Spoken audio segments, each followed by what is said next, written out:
going. Hey. Welcome, y'all.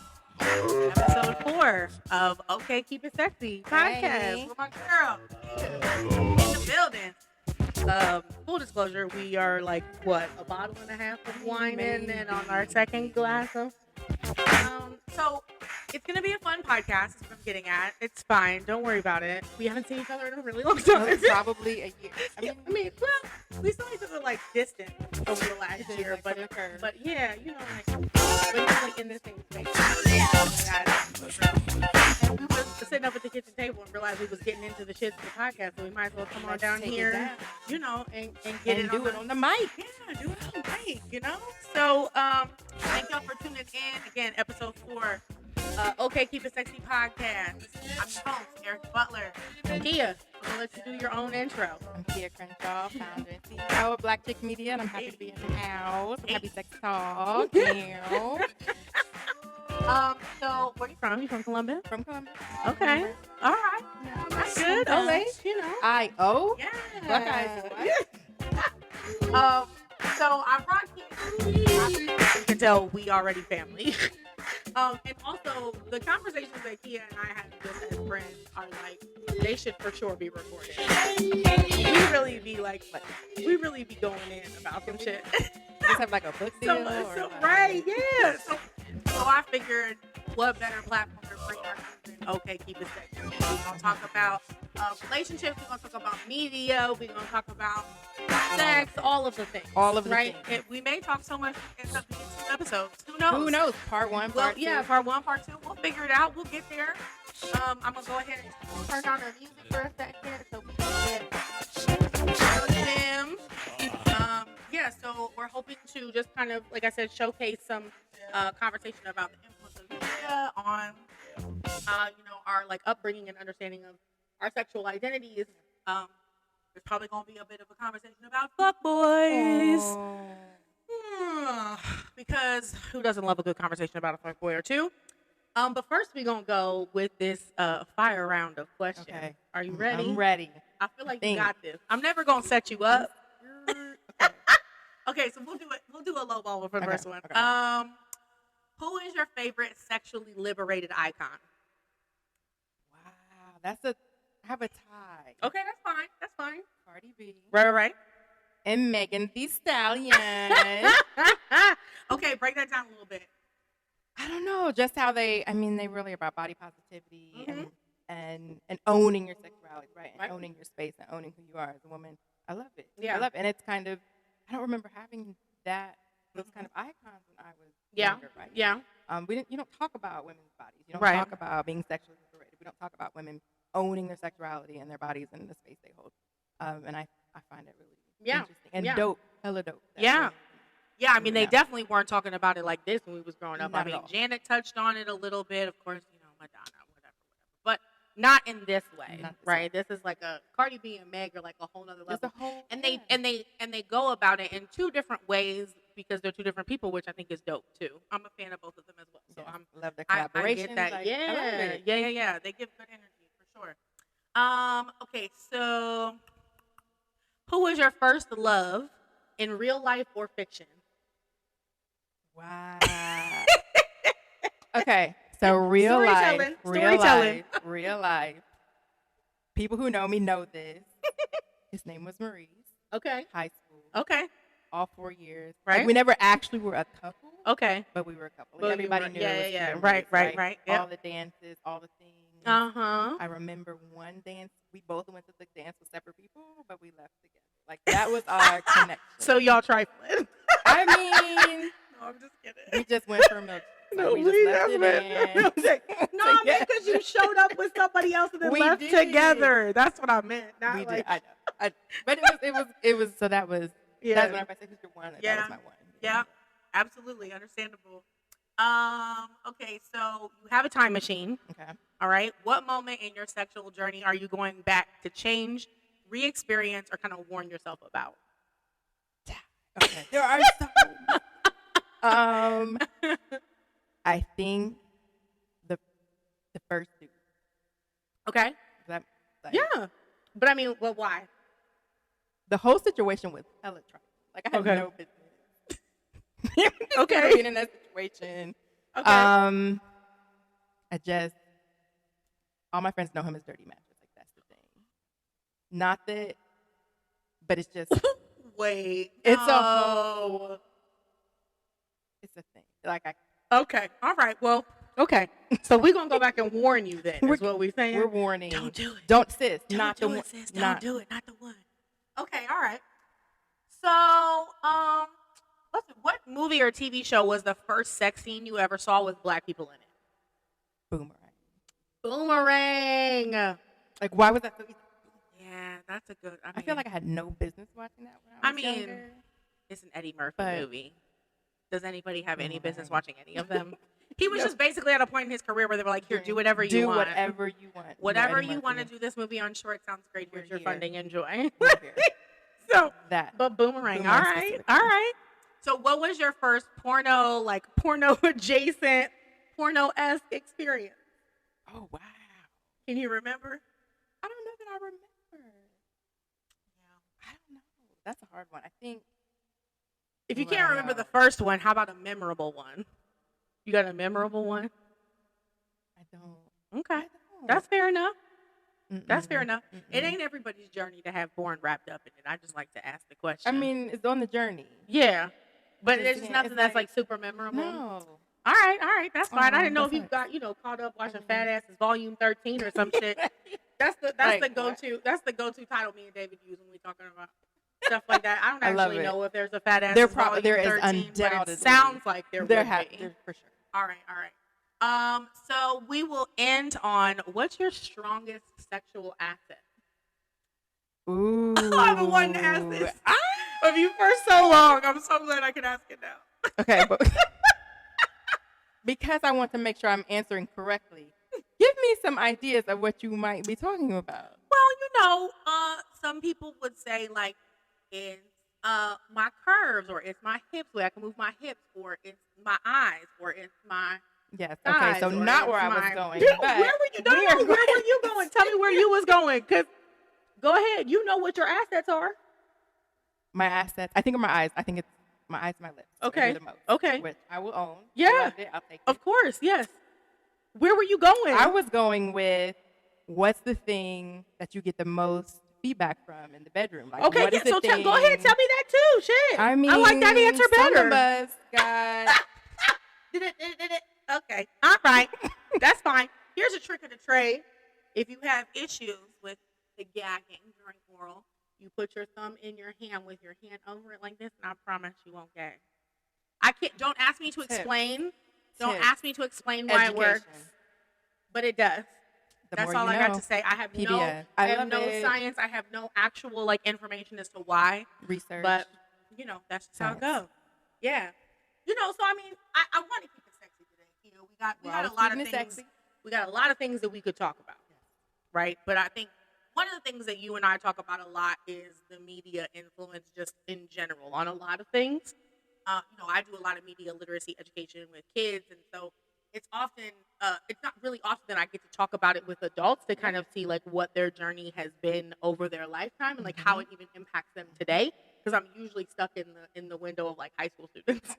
Right, and talking to them about how to challenge media messages and stuff like that. So I think you'd be a perfect person to talk to about this. So we're gonna get into some questions and kind of go back and forth about that, right? So when do you think the first representation of womanhood, based on how you define it, showed up in media for you? Media. So I know it's magazines. Okay. Because I can remember being a toddler, being in my grandparents' house, and my grandma had Ebony and Jet, and they were on the coffee table, and I'm looking through them. I remember being young, like the woman of the month.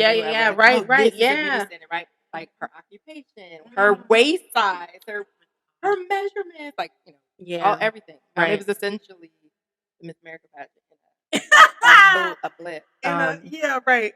So I remember on a half page. Yes, on a half page, almost advertisement. So there's that. Oh my God, yeah. But I remember reading those and looking through Ebony, and that really, I think, influenced probably my first media influence. Yeah. So what do you think? What do you think led to you? I mean, I know that you know the answer to this, but what led you to start Blackjack Media?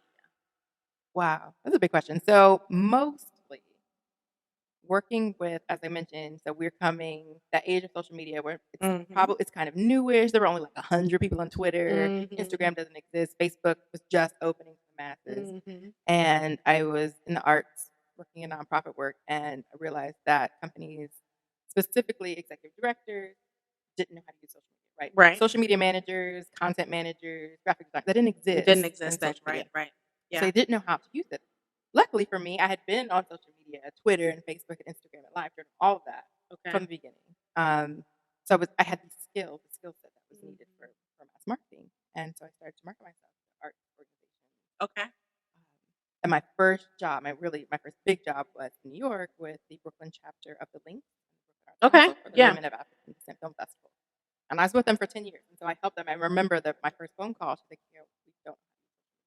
And we know that we need to reach people digitally now. Yeah. And so even that was in 2008. So for people to recognize, like, okay, this is how marketing is moving. This is how media is moving. This is how we need to reach people.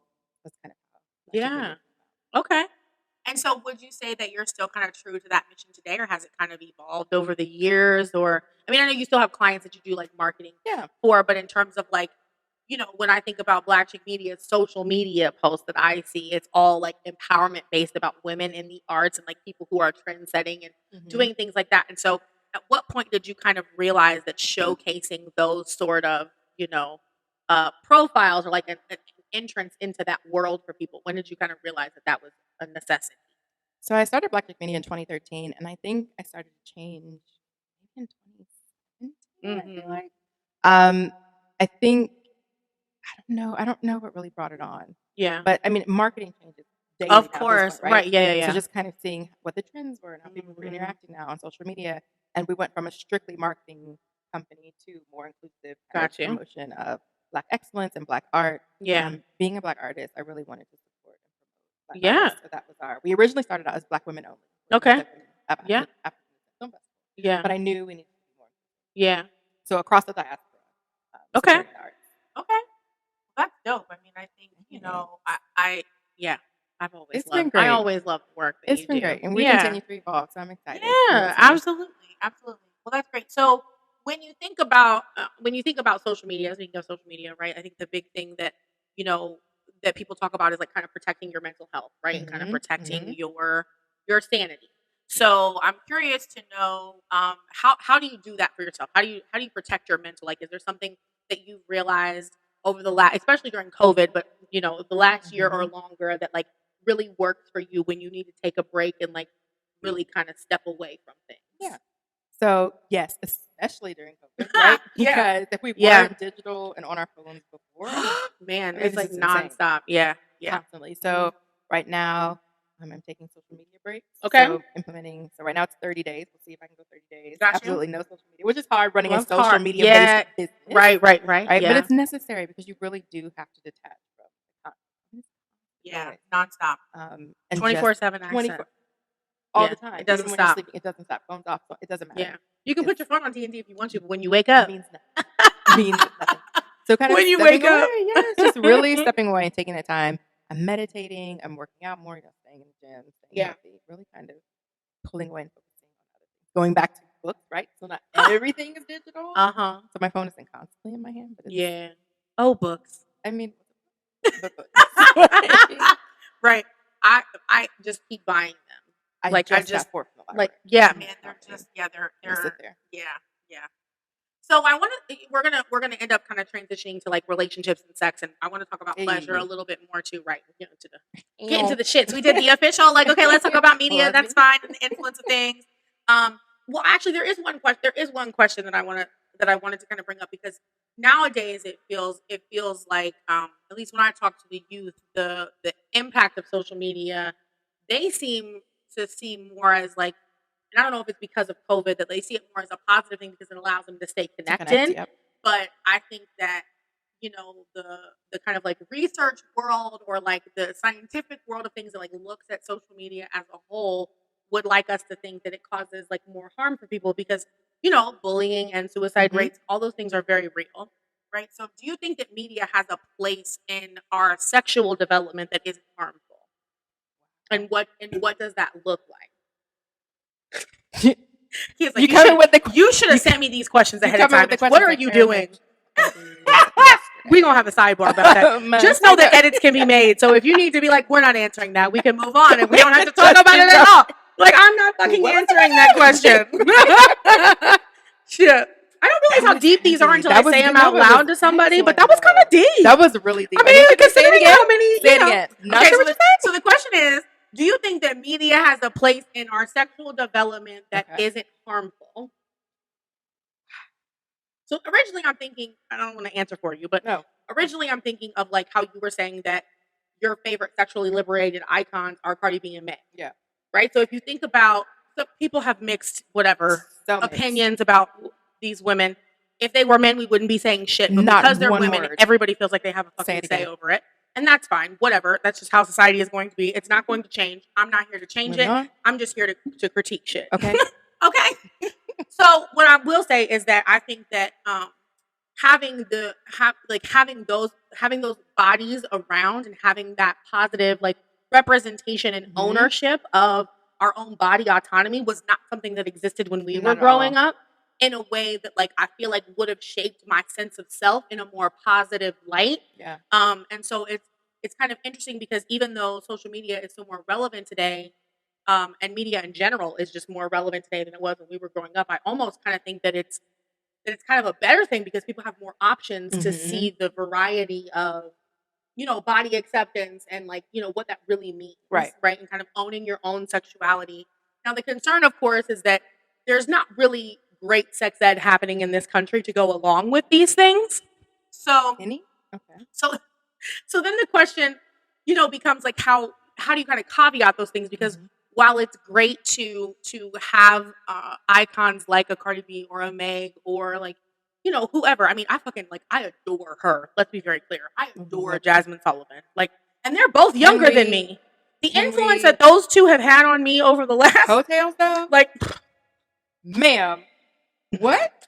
We're probably going to get to that because of relationships. Because how could you not? How can you not? However, like, I think even like it's amazing to see the influence that these, sort of like celebrities have on us, right? But then you and I have the ability to realize that like that they're celebrities.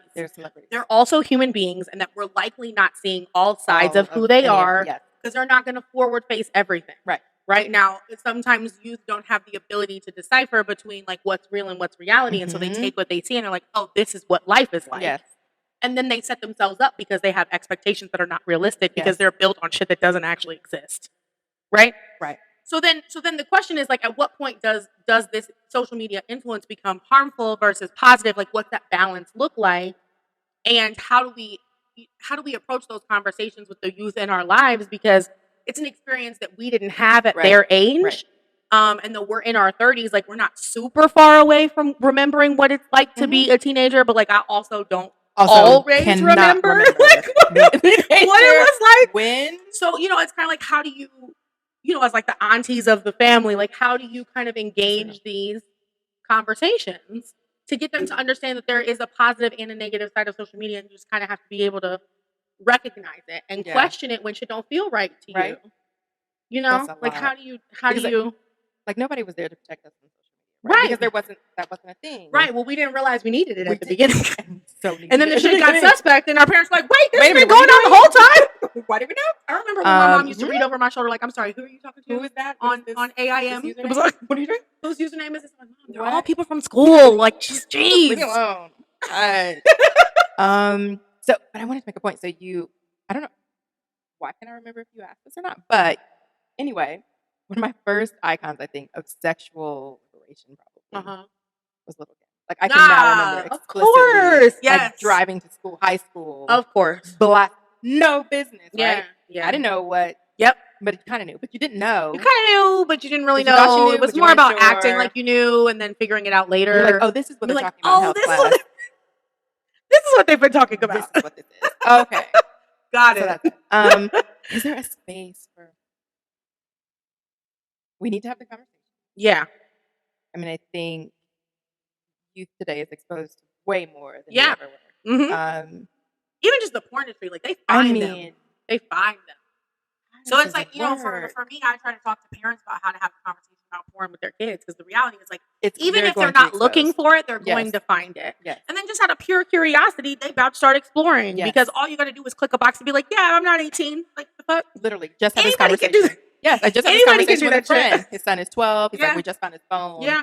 What is happening? Yeah. It's like, I gotta go do this dad moment. And Yeah. like figure out. Yeah. Like, But the that's conversation real. about that really needs to be more so about like what those images are portraying, right? Yeah. Because there are plenty of ethical porn sites out there that Yes. exist. And there's nothing wrong with accessing that information to know like what, to try to figure out like what causes it out. arousal for you, right? Because And health kind of class is figuring not out, doing that. because health class surely isn't doing What? it. I mean, I don't know any We school that learn. would be like, yes, please, let's sit here and watch this porn video and figure out how you. Nobody's going to We don't do talk about that, and pleasure. that's fine, because we don't talk about pleasure. Pleasure is not an aspect of sex education or our bodies at all. But I think that there's a space for social media and media in general to exist where it's not harmful. The problem is that everybody doesn't necessarily know how to have those conversations. Yes. To navigate those Mhm. emotions. Mhm. And then also, we don't teach people to talk based on emotions anyway. Right. You ask people, how are you feeling? But nobody's actually using feeling words. Nobody's actually like talking about how things make them feel. Because, depending on how you were raised, it's not really acceptable for you to be that open and vulnerable with people. Strangers especially. No. Yeah, right. So, so I think it's an interesting kind of like concept to play around with. I try to, engage my youth as far as I can when I'm talking to them, or even when I'm talking to like college age kids. Once I get to college age kids, I could talk about morals and values and stuff like that, because y'all grown. But I don't teach morals and values to high school students. I give them information. I give them a way to think about things from a different perspective. Yes. And then I give their parents the information that they need to continue that conversation at home and implement morals and values and things like that. And so I think that the more conversations and like sex ed programs that we can have that are like that, then the better influence things will have.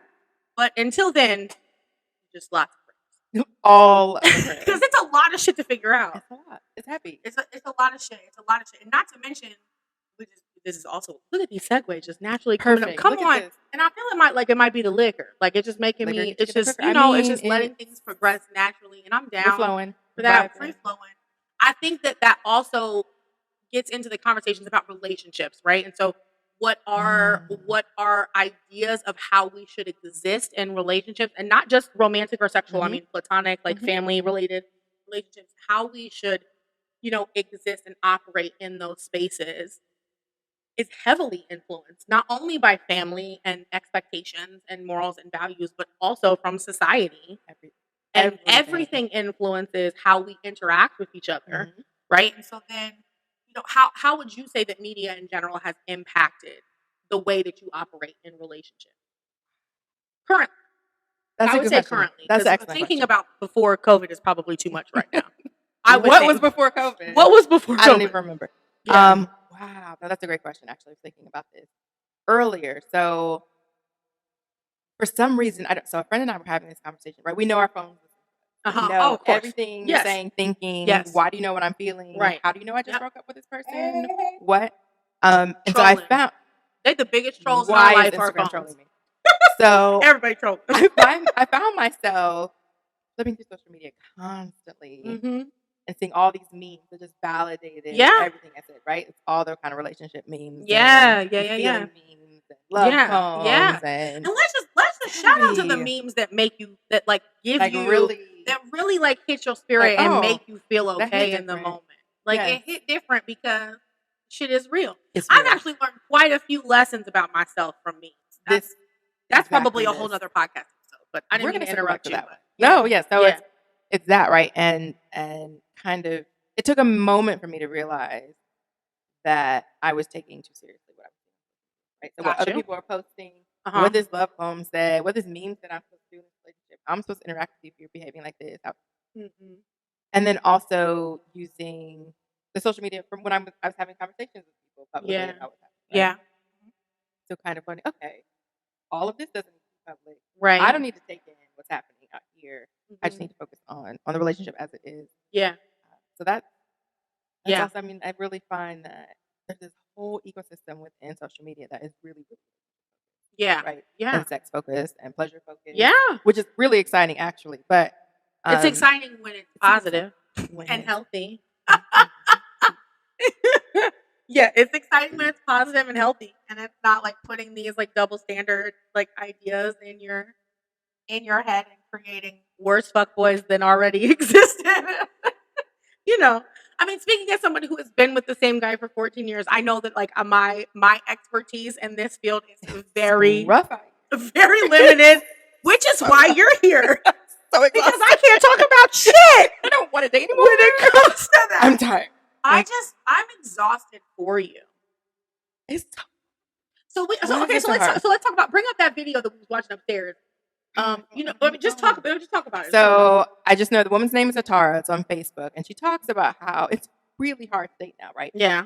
Women are there's this plethora of choices for men, right? There are millions of women who are amazing and available, and we don't have the same options on our side, right? So we're kind of sifting through what's left over. Mm-hmm. We're on online dating sites and social media sites, and we're trying to find this perfect match, but we're kind of piecing together different parts of men to make a whole man. So if I'm not mistaken, she was saying things like, you can find somebody who's got this, but then doesn't have this, or has this, or doesn't have this, or thing, right? Okay. Right. So we're having to date multiple men. Left of trash, I believe, is the phrasing that she used. I mean, really, that's slightly disrespectful to people, but like that's fine. I mean, that's her video. It's her content. I ain't here to judge. Like that's how she felt, and that's true. How she felt. That is her truth. And I ain't here to absolutely. Like I feel like absolutely, especially during quarantine. It's super rough out here, and so it's like there was this, rock bottom. But then we talk about rock bottom. There's also a false bottom. So then there's an under bottom. That's worse. Come on, false bottom. That's where we're looking for. Damn. At this point. Gotcha. And I know all the fellas are going to be like, but the women aren't any better. Not actually that true. But I mean, there are, yes, it's on both sides, right? People are human. As we talk about. People are human. People aren't perfect. It's fine.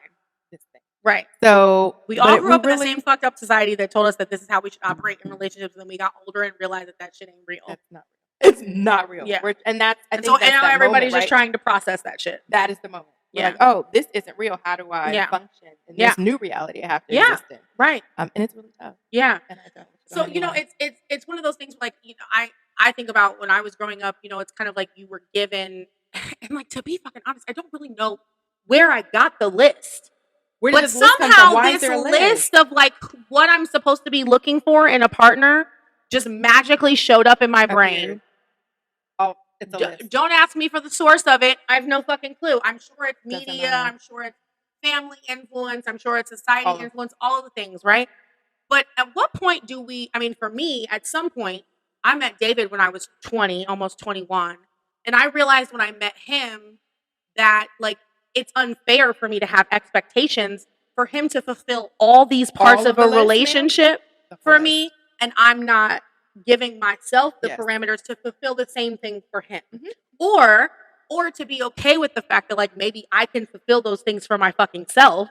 And then I actually don't need to rely on somebody else again. So then the reality of like, as girls, when we're growing up, right, we're kind of socialized to become dependent on somebody else for our success.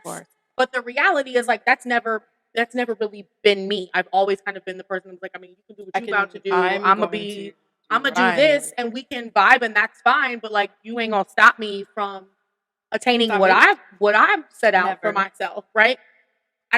Your support is great, of course. It would be fabulous to have it, but do I need it to actually get where I want to go? No. And it's not shade. It's just like, I can't rely on you because I don't know if you're going to fucking stay around. I have to do what I have to do. I have to do what I got to do for me. So then as an outsider to the dating and relationship world, you're hearing about all this criteria that people have, men, women, everybody alike, right? Mm-hmm. And I just think to myself, like, at what point is it going to click for people that like, maybe it's not, and I'm not talking about settling because my God, I don't mean settling. We don't settle. It's a completely different conversation. What I'm saying is it's okay for you to not rely on somebody else to check all these boxes for yourself, because if you fulfill them for yourself, that's enough. That's all you need. That's okay. 100%. If you're expecting somebody to complete you as a person, that's not really a healthy relationship anyway. You should be able to fulfill all of those things for yourself, and the person that you're with enhances that shit. Exactly. They don't define it. They don't build it for you. They don't make it whole. Like that shit is where the dependency like kind of line blurs, in my opinion. And I've fallen into the trap. I mean, David and I have been together for 14 years. If you don't think he hasn't shaped who I am as an adult, like I'm 20 years old. When I met him, I was an RA who lived in a dorm by myself. My first apartment was with him.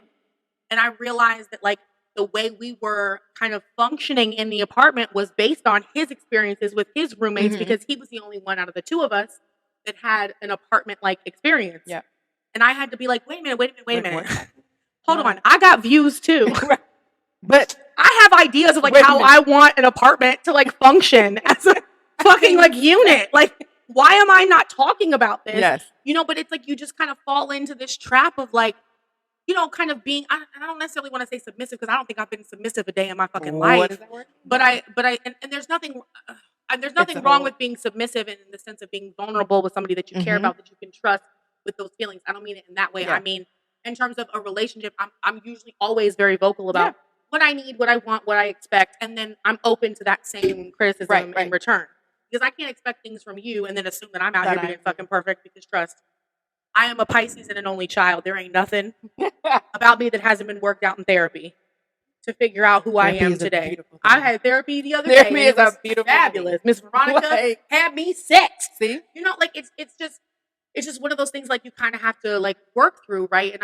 And so it's interesting, because as somebody again who has been with the same person for so long, it's hard to know if what I'm saying makes sense or if it's like it's not meant to be shade or like disrespect or whatever. But it just seems like at what point is everybody gonna get to this like, you know what, I can take these 5 things off of my list and just handle them myself, and then I ain't got to put it on somebody else to fulfill it for me, and then that's less pressure to sift through the shit that's left. Right. So I know some people, like I have friends, okay, well, he has to have this income, he has to do this, he has to do. Why is that your list? Because those things are literally not important. Like, I mean, are you a good human? Yeah. Are you a good supporter? Can we stand side by side? Yeah. Are we going to grow together? Are we going to... These are the things that are important. And I think social media, especially in society, has shaped us so that monetary what is more important, right? What can you, not even just monetary pleasure also, right? Especially with online dating sites now, especially what pleasure can you offer me?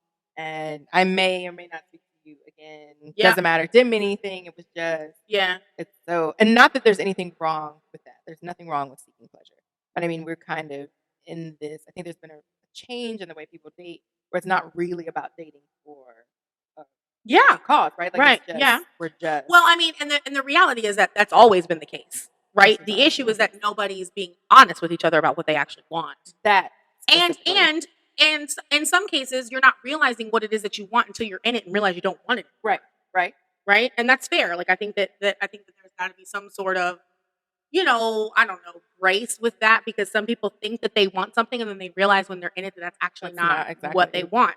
Right. Because as human beings, we were not created to be monogamous in the first place. It is Christianity and Hallmark that made us think that monogamy was the only way to fucking exist in the world. Right. And so it makes sense that there's a chunk of people in the world who are like, yeah, no, I don't think I want to be with one person forever. Yes. That's perfectly fine. That doesn't make them any less of a human being. But you just have to know that that's who you're dealing with up front. Yes. Like, but there's a journey sometimes for people to get to a point to where they realize that that's just, you know, because society will make you want to strive to be that monogamous person who can, you know, create a life and have a spouse and do like the goals, right? Get a house, have a job, get great, all these sorts of things. But like if that's actually not your shit, you're not really supported to be open to saying that, right? Because people just look at you like, oh, okay, so you just don't want to have your shit together then? Like you just don't want to, you don't want to be about nothing. Yeah. That's not the same thing. In fact, somebody knowing themselves well enough to know that monogamy is not their shit is probably more in tune with their needs than most people would be. Yes, it's also true. You know, like it takes a lot to admit that to yourself. And so I think that, you know, relationships are just very interesting, and kind of knowing like what's influence, and then the double fucking standards. We're going to talk about that too. About the double standards, because God forbid, as women, we're like, oh yeah, that's right. I have a whole organ on my body that is built for pleasure. Matter of fact, 8,000 nerves. Here go Juicy right here. Boo boo boo boo clitoris. That's we just gonna let her sit. We're gonna let her sit right here in all her glory. So we have a whole organ that was blessed on our bodies for sexual pleasure. And God forbid that we embrace that reality. And we just go out here and we do what we want with whoever we want, preferably safely, of course. Hopefully safely. Hopefully safely. and but then we get labeled what? Oh, you just a hoe. Are you just a Am I? Because you are doing the exact same thing. So why is it not okay for a woman to own her sexuality, to express her sexuality, to be open on social media or otherwise or anywhere? Or not at all, right? Yeah. So why? What's the labeling? I don't know. What do you think? Because it's a patriarchal society. Oh, say it. Because patriarchy. Because patriarchy. I feel like I said that at least 5 times a day. Because it's the actual truth about everything. That's it. That's all I have to say. Because patriarchy. Yeah. And so men are conditioned for the most part. Do what you want to do. How you want to do it, with who you want to do it. Yeah. A woman. So it's interesting. I would say socialized. Conditioned and socialized, yes. Yeah. The very famous book by one Sir Steve Harvey. Oh my God. I just talked about this in the last episode.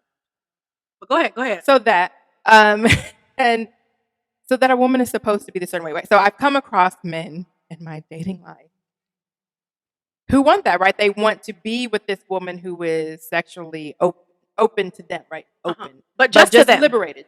Just to them. Don't be open to people in general. Exclusively to them. And even exclusively. Yeah. But they can meanwhile be doing whatever they want to do. But don't you dare. How could you? Mm-hmm. So you mean I'm not enough? Don't have a sex toy in a drawer. You mean I'm not enough? Completely. Woo, man, the egos were. Yeah, I mean, it's interesting to me, and I don't want to get too much into this part of it because I talked about it briefly on the last podcast. But like, it's very interesting to me that we're in this world where like men think they can tell women how to be women. Can we say it one more time? I'm not sure I heard you. We are in a world where men feel like they can tell women how to be women. And I find it very interesting because I don't really know what gives them the idea that they are experts in being women. Because of course, because patriarchy. So. We live in a society that's like, first off, men are kind of like, told that they can't show emotion. Mm-hmm. So then we wonder when they've been told this for most of their lives, then they get into these relationships with other people and then they don't know how to express themselves. And we get mad at them, but it's really not their fault because they were never really taught how to do the shit in the first place. But at the same time, I don't have the energy or the capacity to help you build that emotional well right now. I don't have the capacity. I cannot do this. At least not by myself. Like, damn. Can you participate? Read a book or like talk to somebody or like, meet me halfway. Halfway. It's all I'm asking. Because like I'm a build with you for sure if I feel like you're worth it. I don't like to put worth on people's bodies, but if I feel like the relationship is worth the investment, that's what I mean by that. If the relationship is worth the investment, then for sure I'm gonna meet you halfway because as a woman growing up in society, we are groomed to be nurturers. Like there's no question about it. That doesn't mean that we have a healthy understanding of like, how to process emotions. Mm-hmm. It just means that we have some sort of baseline of what that could potentially look like. Yeah. So ultimately, it's probably great for all couples to do this work together because you're going to find out some shit about yourself in the process that you thought you had figured out that you actually, in fact, don't. And processing your emotions as a solo entity is totally different than processing your emotions when you got to factor in somebody else's response to that. Right? So even if you have your shit down pat, you've been in therapy for years, you take it seriously, you get your mental health in order, you throw somebody else into that scenario and it can throw your shit all out of whack. You have to kind of restructure how you process things because you got to factor in somebody else who has never been there before. Mm-hmm. Mm-hmm. Right? So it's all just a lot. It's all about growth and it's all about like understanding that the work never stops. It never stops, right? And it never stopped your personal growth. That's what, your personal growth, with your potential partner, whoever you're trying. Yeah. I think that's kind of where I'm at in a recent relationship. So I told a friend, it's like I'm at the finish line. Yeah. Right? Like I'm already there. Right. And he's at home, like he's not at the race. Like he's not even there. He's not dressed. Yep. So we're in two very different spaces, I think, emotionally and mentally. Yeah. But it's really mostly about my growth. Yeah. Kind of how am I processing this? what has influenced my actions in this relationship. Yeah. What have I learned from relationships I've seen? Because I can remember, I was telling someone recently, some ideas, I think, of what a proper look like, or I think it's from my family, right? My parents, my aunts and uncles, and I really, really remember my grandparents. Like, I remember how it's like, I want a marriage like that. Like, I want a relationship like that. Or what I thought as a child, knowing absolutely nothing. What do you think you saw in those relationships? I specifically remember my Uncle Stan and my Aunt Liz, two of my grandparents' best friends, and just how loving they would be. Or like, he always told me super corny jokes, and she'd be like, "Oh, Brew, like, stop talking about that. Like, what are you? She don't want to hear these corny jokes." Just that kind of rapport they had. And then I have this picture of them when they were really young, before they even had kids. They're sitting together on a rock, and she's sitting on his lap, gazing at him. It's so beautiful. That kind of love, that I want, that warm love that lasted. So I feel like a lot of my ideas about relationships are from not necessarily media at first. I mean, I think magazines. Of course, the first influences, without a doubt, are the modeling in your family, right? But I think it's interesting that you bring up those things, because the generation of like our grandparents, they went through some shit. I mean, they went through some shit, and a lot of times, one person in the relationship put up with more shit than the other. Yes. That didn't mean that they didn't love each other, and that the things that were like that you're seeing in those photos are not real, like admiration and the like, make me laugh and we could be in love forever. That's how David got me. He's funny as hell. I'm still 14 years in, we still like, I get weak. I mean, to like tears like almost every day. You know what I mean? Like, so I totally get that, and that's not to invalidate those experiences, but they also put up with a lot of shit and realize that like no matter what we go through, this stop drinking, Erica. This connection right here is worth pushing through that. And so I think that that's the difference between relationships that like we see from back in, from back, like when we were growing up, seeing in our grandparents and like the grandparents' friends and aunts and uncles, and what we see now, right, is that people really are like willing to walk away when people fuck up one time. Like, we're not human beings. That part. And I'm not saying that everybody should be forgiven. I'm not even going to get into. Always a second chance. I really don't even want to get into this conversation, because some people truly don't deserve a second chance. But I also think that sometimes we can be quick to get people out of our lives because of one mistake, like as if we're not human beings. Like, people can't be perfect all the time. Can we talk it out? People are going to fuck up, and that doesn't mean that they don't love you. We're human. But it also means that to some extent, like, you don't. Loving me isn't enough. It's not enough. That's just bare minimum. Like it's there. We just, So like, each relationship is different. Again, I am an educator, not a therapist. I ain't here to tell nobody how to function in their own relationship. Your relationship is yours. You ain't owe nothing. The only person that owes anything to me is my husband, and the only thing that I owe anything to is my husband, right? So like, that's not to. I'm not trying to tell people what to do, but I'm just thinking that like sometimes we let a good thing go too soon. Because we didn't even give it a chance to like try to work through it to see what could come out of the other end. Exactly. Can we kind of make? And I think that also goes back to social media. I think it goes back to online dating, right? It's this instantaneous. It doesn't matter. Okay, so we had a fight, whatever. I can just swipe and find somebody else, right? Yeah. So we live in this instant gratification culture. Right. And you're correct. Not everyone deserves a second chance. Yeah. I would argue probably like, more than most don't. More than most don't. Yeah. There might be a small percentage of people who are like, maybe. But yes, as adults, as humans, can we work through this? Can we see where we are emotionally? I think that's a lot. Yeah. That I've learned about myself during this, and that everyone might not be as emotionally mature as you are, and able to kind of navigate these situations, and able to be self-aware. Yeah. Right. And to be self-critical, and be able to really look at yourself and how you show up in relationships. That's really difficult, but I think it's very necessary. Yeah. And I was talking to David about, because I watched This Is Us. Do you watch This Is Us? I haven't seen it since season 2. Okay, that's fine. You remember, Randall and Beth though, right? Okay. So I was telling David that like, I feel like they are probably the first couple that I have seen in media that, one, seems very realistic in terms of the shit that they deal with, how they account to each other. And they actually seem like the first kind of healthy relationship that I feel like I've seen. I'm 35.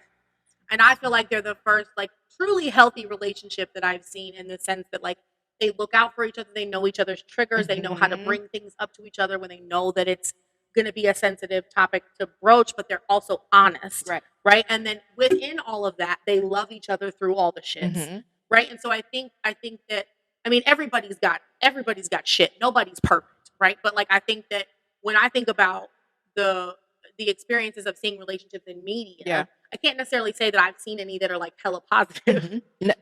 Like there's always somebody that's toxic as fuck. There's always like, somebody. Always. And there's always like something that somebody says and I'm like, oh, so you think you own this person. Bet. Okay. And I feel like in the way that they're portrayed on the show, at least, I don't get a sense of ownership. Right. In between for either of them. Yeah. Right. And so I think that foundationally that's a huge like step up from what I'm used to seeing in media. That's true. Because a lot of times, relationships are built upon the fact that somebody thinks that they own you. Yes, in charge. Somebody's in charge. Somebody has power over everybody in the scenario. Yes. What they say goes, and you just kind of follow through. Go with the flow. Yeah. And sometimes that's when we're talking, of course, heterosexual couples. Sometimes that can be the male. Other times that can be the female. It doesn't matter. One person or the other. Right. There's usually somebody in there, and so there's one person who, is afraid to talk about what they want or what they need in the relationship, what's missing out of fear of hurting somebody else's feelings, but then everybody's suffering that way. So it's kind of in a way that visual that I see, at least, of those two promotes communication in a marriage, but that could exist in any relationship. They don't have to be married to do that. To have healthy communication about shit. Yeah. And I feel like, that's where most of things go wrong. Communication. Yeah. Even down to, hey, so I was masturbating the other day and I found this one spot that feel real good. So when I was thinking about what direction you should be in order to execute the same position, this is what it was. And for the person not to take offense, because it's not like you're trying to tell them what to do. Judgment. It's a matter of I'm taking my pleasure into my own hands. Yeah. Because let's be very clear, it's not your partner's responsibility to make you come. It's yours. We just talked about orgasms. You can't put that pressure on another human being. You are the only one that knows your body. Completely. So unless you are doing the exploration and the sort of kind of figuring out what works for you and what feels good, you can't expect someone else. Nobody knows what feels good to you. Nobody knows. Have to vocalize those things. Your brain is your biggest sex organ. Yeah, biggest sex organ, absolutely. And so the more open communication that you can have, and understanding that sex can be funny, you can laugh, it can be embarrassing, it is hilarious. You can fall off of a bed trying to do some new position and be like, well, my face. It happens. Shit happens. It happens. And especially for David and I, I'm 2 kids in. So bodies are different. The bodies things are we different. could do there's back air in the circulating. day, There's stuff we doing modified versions of everything. Can we? But we're talking about it and working through it. And 9 times out of 10, busting out laughing in the middle of the experience because it's what are we thinking? What is happening out here and do it? That's why my left thigh is sore today.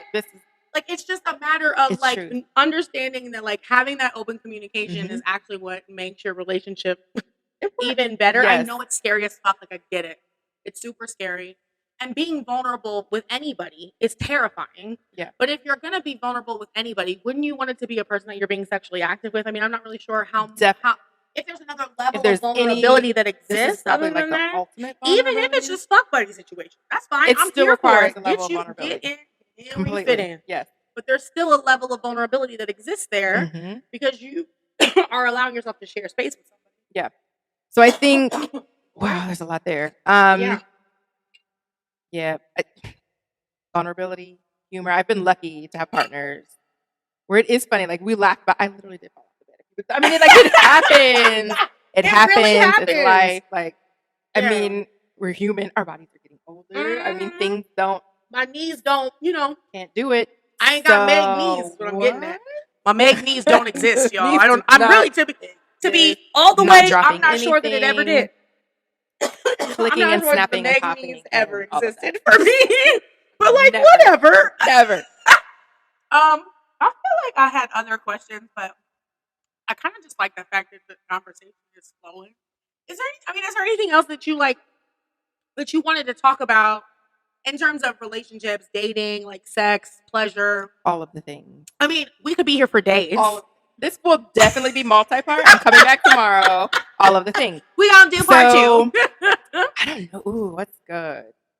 I don't want to get into orgasms. Just please, I would love nothing more. I had the more. orgasm of my life. Let's talk about it. Let's talk about it. So I feel like the orgasm is that ultimate thing, right? people don't feel like they're being intimate or experiencing pleasure or connecting with a partner when they're orgasming, which isn't necessarily true. Absolutely. We all orgasm differently and in different ways, and again, your brain helps you kind of achieve. Yep. But I know I have friends like I don't know what this feels like. I don't know how this. I really this is what I want to do. And I think when you get that kind of obsessive, really intense, it hinders you. It doesn't help you. Yeah, right? like you're trying to find it. You were trying to find it. It will find you. I want it right now. Like, just relax. I promise it. I promise. Yeah. So I feel like throughout my experiences, different experiences through life, I mean, I was experiencing different orgasms. Yeah, different there's partners, 25 right? different ones to experience, so you got time. But ma'am, when I say I had like the I didn't know this was possible. So ladies, tell me what type of orgasm are you talking about? It was mad. Like I don't even know. It was like all over body, like you felt it from your head to your toe. I felt like, because that's a real orgasm. All over body experience is a real one. Like was no longer body. Like I astrally projected. Right. Well, anytime you have an orgasm, you do lose a little bit of consciousness because you're like, I feel like I totally blacked out. In and out. I like, did. Yeah, like there was a part where I was like, I totally was gone for that whole moment and came back, but yet I experienced it. Yeah. And it was magical. It was with really a partner that I really adore. And it was like we both still talk about it. Wow. That was really dope. Right. Yeah. And I'm happy that we could connect that way. Yeah. And I feel like if I was going to have that experience with anybody, I'm really happy with him. Yeah. And maybe likewise. I hope so. Yeah. But I love like I was like, oh, this is but I wasn't I don't feel like I've ever necessarily been searching for it because I feel like it was something out of experience, right? So you do learn how to pleasure yourself. And he was the same person who told me, like, your brain is organ, but right? But you don't really know. And I think so kind of embracing that and really being like, okay, this is who I am, and I'm more comfortable in my body now and more able to be open and experience pleasure in ways that I wasn't able to before. Yeah. And so this is that. Right. Yeah. So that was and it seems, correct me if I'm wrong, but I feel like it was probably enhanced because you had a sense of body autonomy with it too. Completely. Right? Like, because it was a partner that you could be vulnerable with, that you could feel comfortable with, that you could express like, this feels good, this doesn't, faster, harder, slower, like all whatever, all of those sorts of things. And like the fact that you can communicate with somebody only enhances an experience, right? Which is what I try to get people to understand all the time. And but when I say communicate, you don't need to, not everybody is comfortable doing like dirty talk, right? Like that sort of thing, but just basic like instruction, just really this way. Yeah. And I mean, and to know that like if you're the person getting those like sort of directives or like response or whatever, it's not personal. It's just like I know my body well enough to tell you how we can experience this pleasure. Because again, it is unfair for me to put my sense of pleasure or orgasm on a person when I can tell you what works for me. Help you, right? Like, help me help you reach the bed. Like, right, exactly. So, I think that's great. I mean, I think that, I have like exercises that I have couples do sometimes, or even people who are not in relationships. I call it Foreplay Map. And so like you take some time to kind of explore your body from head to toe, numbering from 1 to 5 the places that feel the best. And then obviously marking places that don't feel well, that you don't want somebody to be able to touch. Like some people are like, don't touch my left knee. It feels fucking weird. I don't want you in my space. Like, you know what I mean? Some people are like, don't touch my tibia, my fibia, whatever. What's the name of that? All of those places, they're bones. Those are bones, right? Touch there. Whatever. It's been a while since I've been in science class, but you know what I'm talking about. Like just having, places that are not meant for, like it's not an erogenous zone. Right. It's not. It doesn't work. Right. And so, but I think also the point of those exercises is to realize that like there are parts of your body that can feel pleasure that don't necessarily result in an orgasm, because an orgasm is not always the end result. It's not the end result necessarily. Right. Yeah. And that's not the case for everybody. Right. It's like sometimes it's just the enjoyment of intimacy. I think that's oh my gosh. I think that's going to be more relevant now more than ever, because with COVID, everybody's got this like sense of skin hunger of like just wanting to be in this space. I need to touch another person. And and that's not always sexual. Right? Like the things that I've been seeing more consistently is like, I can't wait until I can fucking hug my mom. Right, I just like, hug somebody. I can't wait until I can hug my dad. Like just simple, kind of things like interactions that we took for granted before. We couldn't do that shit without potentially harming somebody's life. And so I think that with all of that coming in, it's important for people to understand that orgasms are fabulous. They're amazing, but it's not always about that, right? I'm the first one to like talk about and rave about orgasms and masturbation and pleasure. Like, that is my shit. But that doesn't mean that that's It's the not only the only type way of to experience intimacy pleasure. or pleasure that Yeah. exists. And Yeah. so I think it's great that you were able to kind of have that experience because, you know, through communication and kind of knowing your own body and knowing that person, it made that experience so much better for you. Absolutely. And it's a big thing, right? I mean, like you said, not everyone is, I don't know, not experienced, but also doesn't really know how to have the conversations. We don't know the names of our body parts, right? We don't know how to express. But it is really important that you're comfortable enough with your partner because it's your body. You have agency over your body and how to experience this pleasure. Absolutely. But it it takes a while for some people to get to a point where like they believe that, right? Because we are very, especially for female-bodied individuals, we are in a society that doesn't really give us the sense that like our body matters. We've got old white men passing laws that still impact our bodies every day, that we don't have shit to say about it.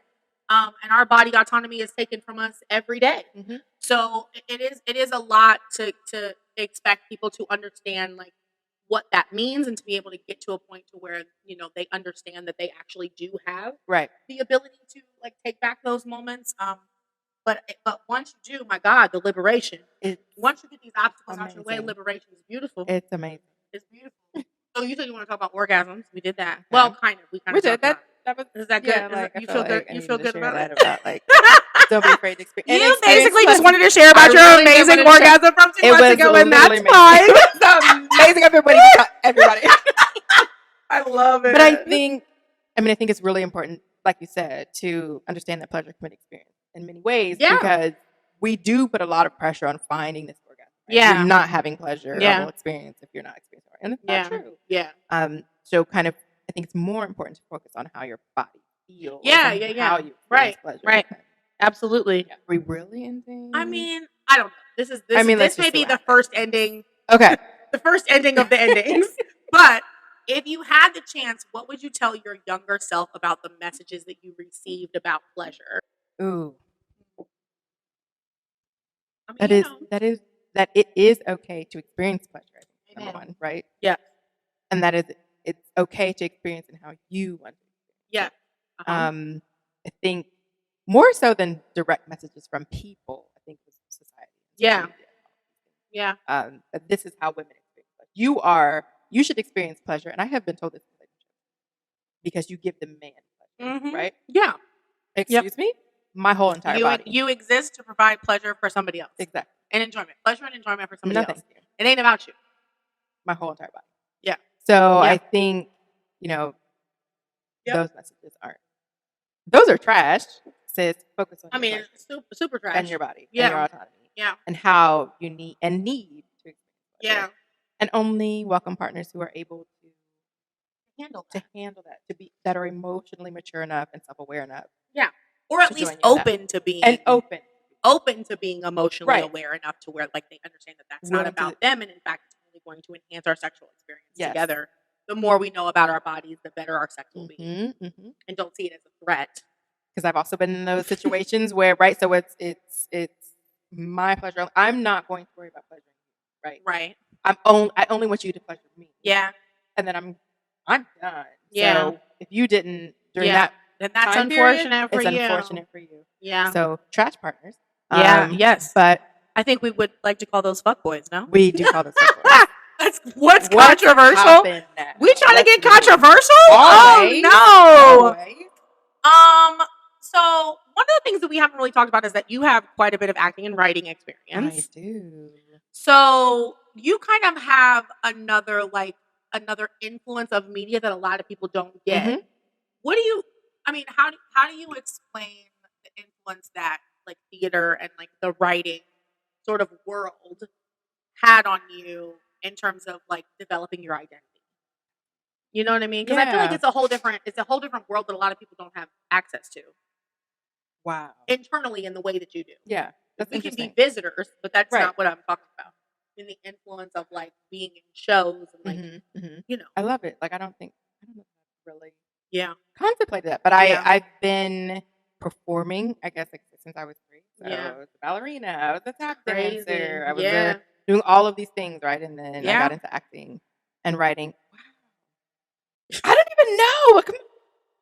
How did it take me? Again, but right, it's that performative culture. So you're performing femininity. I mean, that's kind of what I was thinking. Like, I wonder how. Yeah, I mean, I just was curious as to how roles that you played maybe. It's different because you're playing a role, but at the same time, those roles are rooted in societal sort of beliefs because the writer is a human who grew up in this culture. Yes. So the way that these characters are written are influenced by these same societal messages and expectations. Ooh, that's a good question. So, specifically the last role I had, I was in 2018. I played a robot, but I played a sexy robot.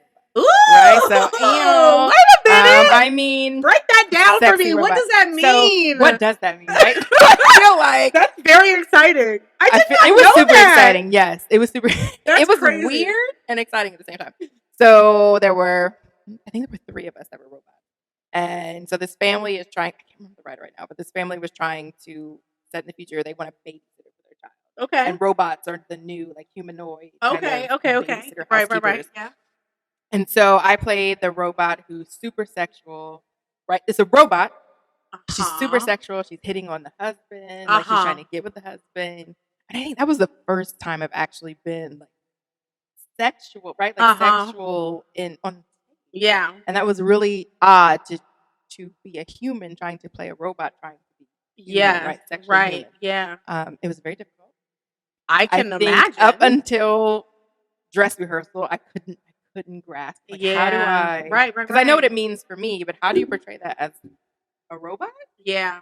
Experiencing pleasure, right? So the robot thing was I want to experience pleasure with this human, but I'm a robot. Yeah. So that was weird. But then, the interesting part about that is even as a robot, you're fulfilling this role of being a homewrecker. Why is that? You're still this huper. There's this huper. Huper is the word I just said. That's where we're at in the show. Sweet baby black Jesus. I even as this fucking machine, you are a female version of said machine, which is how do you even identify that? Because you're a machine. I'm a machine. Also, you're this hyper, kind of sexual person. Yes. Who is, instead of finding somebody who's not the dad of the home you're supposed to be taking care of, that's still really funny how even the double standard of, or the expectation of some sort of, there's always a babysitter role where somebody trying to fuck the daddy. Always.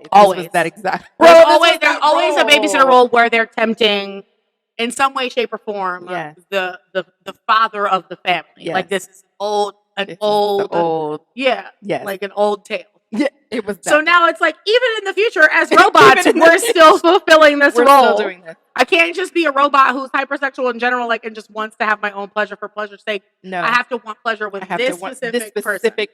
I don't even know what a human is, right? I'm a robot. He turns me on.